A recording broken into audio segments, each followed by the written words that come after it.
Assalamualaikum warahmatullahi wabarakatuh. Selamat malam dan salam sejahtera. Pada kesempatan ini saya mau menjelaskan mengenai 3 hal utama di dalam membangun usaha kuliner. Masih mengenai mindset atau pola pikir. Tetapi di sini saya menjelaskan tentang otak kanan. Kenapa? Otak kanan ini sangat penting di dalam memulai suatu usaha. Kita harus juga mengetahui bagaimana cara kerja otak kanan dan otak kiri pun juga. Maka di sini saya awali menjelaskan mengenai belahan otak. Jadi di dalam manusia, di dalam otak manusia itu ada 2 bagian otak, yaitu otak kiri dan otak kanan. Otak kiri ini kerjanya adalah secara logika, rasional, kemudian sistematis atau teratur, daya ingatnya kuat, tata bahasa, dan ciri-cirinya logis, realistis, praktis, urut-urutan, ya, teratur, kemudian to the point, pelaksana, gampang stres. Jadi orang yang dominan otak kirinya di sini gampang stres. Apabila gampang stres itu biasanya ujung-ujungnya gampang putus asa, buka usaha sedikit-sedikit langsung putus asa, menyerah dengan keadaan. Ini kenapa? Karena otak kirinya terlalu dominan. Sedangkan otak kanan di sini adalah kreatif dan inovatif, penuh dengan gagasan dan ide, imajinasi atau berani bermimpi, seni atau musik. Ciri-cirinya suka seni, keindahan, tidak suka urutan, ya. Bicara sambil berkhayal itu bisa, penuh dengan ide-ide baru atau gagasan-gagasan baru yang sangat dibutuhkan apabila kita membangun suatu usaha. Tidak mudah stres. Nah, di sini tidak mudah stres. Apabila kita bisa memanfaatkan atau mengaktifkan otak kanan di sini, kita cenderung tidak mudah stres. Akhirnya apa? Semangatnya kuat, pantang menyerah, maju terus, kan seperti itu. Maka otak kanan ini diperlukan sekali di dalam kita membangun suatu usaha, selain juga dengan otak kiri. Seperti ini ya semuanya. Mengapa otak kanan itu sangat penting di dalam memulai suatu usaha? Sangat penting sekali Bapak Ibu semuanya. Ya, ini sedikit cerita saya. Saya memulai usaha awalnya itu belum begitu mengetahui tentang otak kanan. Saya lebih fokus ke otak kiri yang saya ceritakan di sesi yang pertama, yaitu saya pertama membuka usaha warung Padang. Itu bertahan kurang lebih sekitar 6 bulanan. Akhirnya saya tutup karena saya cenderung menggunakan otak kirinya, otak kanannya belum saya aktifkan, belum tahu juga apa yang terjadi. Saya stres, Pak, saya pusing, depresi. Akhirnya saya tutup usaha tersebut. Ya, saya evaluasi, saya belajar, saya ikut seminar dan sebagainya, akhirnya saya memahami mengenai tentang otak kanan. Nah, manfaat otak kanan di dalam suatu usaha, ya, kreatif, inovasi. Ini penting di dalam kita membangun suatu usaha. Ini juga lebih berani bertindak. Jadi otak kanan di sini sifatnya dia lebih berani bertindak untuk action, untuk melakukannya. Kemudian berani mengambil resiko. Semua usaha itu pasti ada resikonya Bapak Ibu semuanya.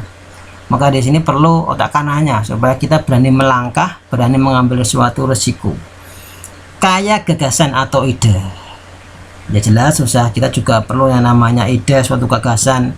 Bagaimana kita harus marketingnya, idenya bagaimana. Ini muncul lebih aktif apabila otak kanan kita sudah aktif. Di luar logika itu bisa menerima. Otak kanan itu di luar logika bisa menerima. Seperti ini contohnya di luar logika tentang sedekah. Sedekah di sini dijelaskan tidak akan membuat miskin. Sedekah tidak mengurangi harta kita. Dan dalam semua ajaran, ya, agama apapun itu juga mengajari sedekah itu tidak akan membuat diri kita miskin, bahkan akan berlipat ganda. Apabila otak kirinya kuat, ini kurang percaya bagi semuanya dan akan melaksanakan akan berat. Ya, otak kiri itu hitung-hitungan, ya. Lah, ini matematika ajaib sedekah. Sedekah 1000 akan diganti Allah dilipat kalikan menjadi 10 kali lipat, menjadi 10.000. Sedekah 10.000 Allah ganti minimal menjadi 100.000. Intinya sedekah ini dilipatkan menjadi 10 kali lipat ya. Ini kalau kita masih kuat tak kiri, akan melakukan hal ini rasanya berat sekali, dan kadang-kala tidak percaya atau kurang percaya, akhirnya nggak yakin, akhirnya tidak terjadi. Maka perlu kita belajar tentang otak kanan. Contoh aplikasi sedekah di dalam usaha kuliner ya. Sedekah 2 bungkus ini akan dilipat gandakan menjadi 10 kali lipat. Sedekah 2 menjadi 20 bungkus ya. Ini sering saya lakukan pada saat saya buka usaha mau jualan. Itu pertama kali saya membuat masakan 2 porsi ataupun 3 porsi ataupun 5 porsi sesuai dengan keyakinan kita masing-masing. Awal buka itu sedekah dulu ya. Sedekah dulu 2 porsi silahkan, 5 porsi silahkan, 10 porsi juga silahkan ya. Kadangkala emang warung saya itu kelihatan sepi, maksudnya kadang nggak banyak pengunjung, tapi tiba-tiba ada orang datang beli, Pak, beli 30 porsi, beli 20 porsi, beli 40 porsi ya, kan sama saja. Artinya apa? Walaupun warung sepertinya sepi, tetapi omset pendapatan itu juga banyak. Supaya mudah dan sukses membuat suatu usaha, bagaimana caranya untuk mengoptimalkan otak kanan? Jadi gini, sinergi otak kanan dan otak kiri untuk usaha. Jadi usaha itu membutuhkan kerjasama antara otak kiri dan otak kanan. Nah, otak kiri untuk apa? Untuk menghitung harga jual, kemudian menghitung rugi laba, kemudian supaya kita lebih fokus, kemudian menggunakan untuk marketing konvensional. Di sini otak kirinya dibantu dengan otak kanannya. Otak kanan di sini dia lebih berani bermimpi besar atau sukses. Misalkan berani bermimpi 1 hari penghasilan saya, usaha saya omsetnya 10 juta. Itu tak kanan berani bermimpi. Kalau tak kiri, ya nggak bisa lah, itu tak kiri. Jadi perlu pengaktifan otak kanan supaya kita bisa berani bermimpi. Kreatif dalam membuat menu atau membuat marketing dan sebagainya, ini otak kanan. Berani bertindak, membuka usaha, langsung action, berani otak kanan. Berani ambil resiko atau tidak takut bangkrut, kayak ide usaha, ini marketing langit. Lebih percaya, meyakini bahwasanya marketing langit itu bisa membawa hal baik ya. Walaupun kadang-kala marketing langit ini menurut saya itu dengan caranya Allah kadang-kala kurang masuk akal. Kita jelaskan bukannya nggak masuk akal, tetapi akal kita yang tidak masuk-masuk. Bagaimana cara mengaktifkan otak kanan supaya otak kanan kita lebih aktif?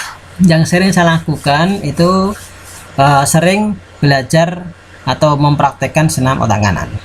Ini saya jelaskan sedikit tentang otak kanan, senamnya bagaimana, dan sebenarnya sudah banyak di YouTube dan sebagainya bagaimana otak kanan, senamnya bagaimana. Ini diajari, kita latih diri kita supaya otak kanan kita lebih aktif. Kemudian juga mengadakan meditasi atau mengunjungi otak bawah sadar kita, tepatnya di gelombang alfa ataupun theta. Jadi di sini adalah bagaimana kita bisa khusyuk seperti itu, bisa tenang, bisa khusyuk supaya kita dalam kondisi baik, dalam kondisi di gelombang alfa ataupun theta yang semuanya akan lebih mudah, dan meyakini bahwa semua hal itu bisa terjadi. Nah, semuanya bisa terjadi, semuanya ada solusinya, semuanya ada jalan keluarnya. Ini penting Bapak semuanya ya, sebagai rasa positif kita, dan kita meyakini bahwasanya semuanya itu ada solusinya, semuanya ada jalan keluarnya dengan seizin Allah. Insyaallah demikian dari saya. Apabila ada kekurangan mohon maaf. Semoga bermanfaat. Salam bahagia, salam kanan. Terima kasih. Assalamualaikum warahmatullahi wabarakatuh.